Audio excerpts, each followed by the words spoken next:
सुप्रभात बच्चों। प्रातःकालीन कक्षा में आप सबों का हार्दिक अभिनंदन। आज के इस सत्र में हम लोग व्याकरण के अंतर्गत वाक्य पे विचार करेंगे। वाक्य है क्या, है ना? चलिए, तो सबसे पहले हम लोग ये जान लें कि वाक्य की संरचना होती कैसे है। इससे पहले आप लोगों को पिछली याद दिलाते हुए और तब इसे हम आगे वाक्य तक पहुंचते हैं। तो ये जान लीजिए कि वर्णों का सार्थक मेल शब्द कहलाता है और शब्दों का ही सार्थक मेल वाक्य कहलाता है।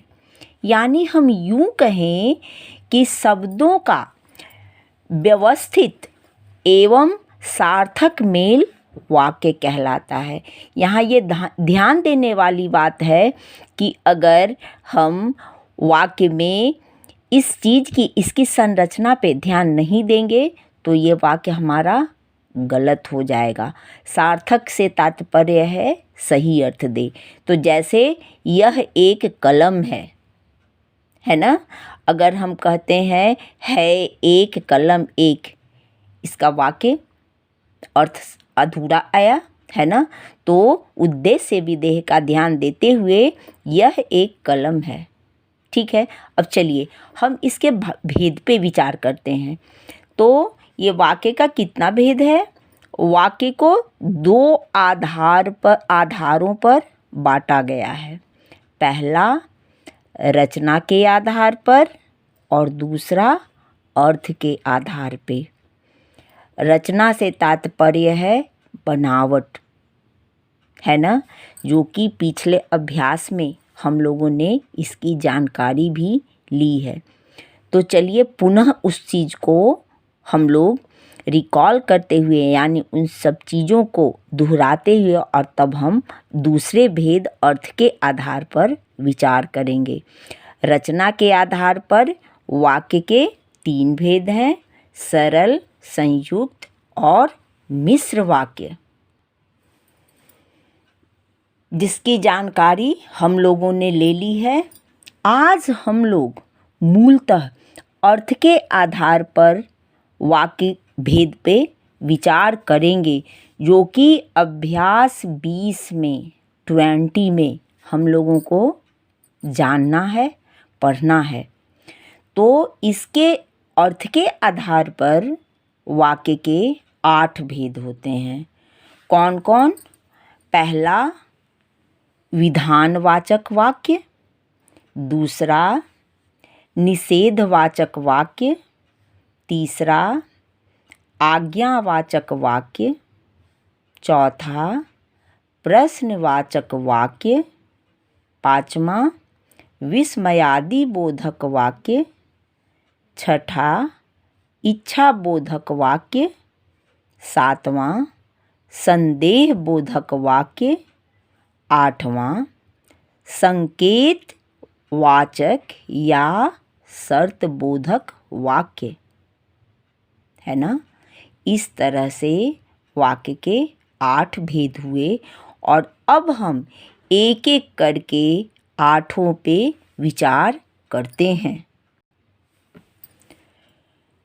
तो ध्यान दीजिएगा, पहला विधानवाचक वाक्य। ये क्या है? जिन वाक्यों से किसी काम के करने या होने का भाव प्रकट हो अथवा किसी व्यक्ति या वस्तु के बारे में सामान्य जानकारी प्राप्त हो, है ना? अर्थात किसी वस्तु या स्थिति के बारे में सामान्य कथन जो है वो विधानवाचक वाक्य होता है। इसे हम दूसरा नाम विधिवाचक वाक्य भी कहते हैं। ठीक है, चलिए अब एक आध दो उदाहरण इसके बारे में जान लीजिए। जैसे बच्चे पढ़ रहे हैं, मैंने एक पुस्तक खरीदी, उस दिन शनिवार था, वगैरह आपके विधानवाचक वाक्य के उदाहरण हैं।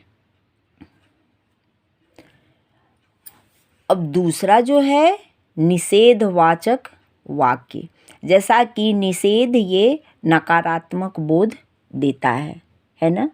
परिभाषा के अंतर्गत इसे हम यूं कहेंगे कि जिन वाक्यों में किसी कार्य या बात के न करने या न होने का भाव प्रकट हो उसे हम निषेधवाचक वाक्य कहते हैं, है ना। निषेध का तो अब देख लीजिए उदाहरण से ये आपका स्पष्ट हो जाएगा, है ना। राधा कुछ नहीं न कर सकी, कुछ नहीं कर सकी, ठीक है। बच्चे नहीं पढ़ रहे हैं, ये आपका निषेधवाचक वाक्य का उदाहरण हुआ। तीसरा है आज्ञावाचक वाक्य, इसे हम आज्ञार्थक वाक्य भी कहते हैं, है ना। जैसे परिभाषा पे विचार करें, जिन वाक्यों में किसी व्यक्ति को आदेश या निर्देश देना हो। दूसरे शब्दों में जिस वाक्य में आज्ञा, अनुरोध, प्रार्थना, अनुमति आदि का बोध हो उसे हम आज्ञावाचक या आज्ञार्थक वाक्य कहते हैं। जैसे आदेश, उदाहरण देखिए, बाहर खेलो, अंदर आ जाओ, है ना। बच्चों को पढ़ना चाहिए। चलिए अब ये चौथा है प्रश्नवाचक वाक्य।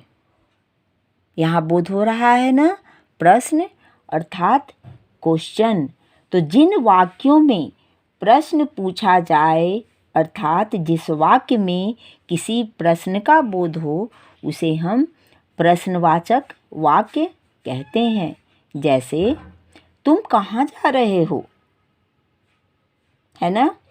क्या बच्चे पढ़ रहे हैं, ये आपका प्रश्नवाचक वाक्य का उदाहरण हुआ। आगे पांचवा है क्या, विस्मयादि बोधक वाक्य। विस्मयादि शब्द से हम पहले भी परिचित हैं, विराम चिन्हों में भी, है ना। तो ये क्या हुआ, इसकी परिभाषा में जिन वाक्यों में हर्ष, शोक, आश्चर्य, घृणा, दुख का भाव प्रकट हो उसे हम वे विस्मयादि बोधक वाक्य कहलाते हैं। इनका अर्थ ही है कि मन के भाव जो अचानक प्रकट हो जाए वो होता है विस्मयादि बोधक वाक्य, विस्मयादि बोधक शब्द। जैसे उदाहरण स्वरूप, वाह बच्चे पढ़ रहे हैं।